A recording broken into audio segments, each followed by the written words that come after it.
Targets are useless. If you're long-term investing, targets don't matter. If you're a trader, targets matter. Why? Because in the short term, when you're trading, the impact of monetary inflation or credit creation or credit contraction don't matter. They're not going to affect the outcome.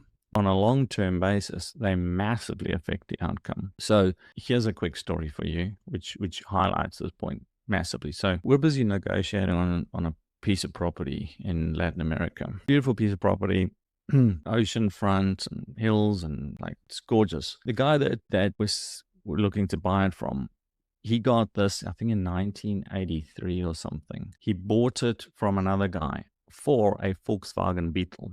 Okay.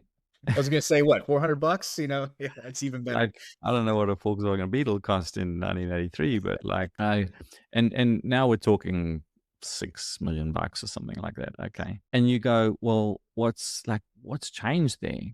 Right. We can laugh and go, it's a dumb trade, and guy got a depreciating asset and sold an appreciating asset. But it's like, actually, the asset doesn't change. Like, nothing's really happened to the land. What's happened is that the monetary inflation, that's what it is, monetary inflation. The land's the same land.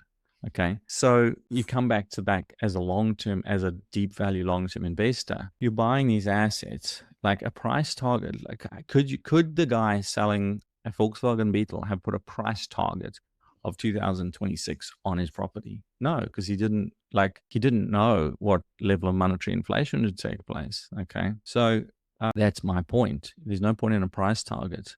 It becomes relative. You can't have a price target where your underlying denominator can be created at will ad infinitum. And so, that's basically it. So everything now becomes relative. You're buying gold, and like gold at $5,000 is $5,000.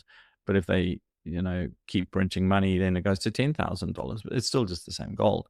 Yeah. I mean, there's our emotional aspects. People coming in, everybody buys gold or whatever it is. But again, then there's relative things. You could go like, I can own farmland, I can own whatever.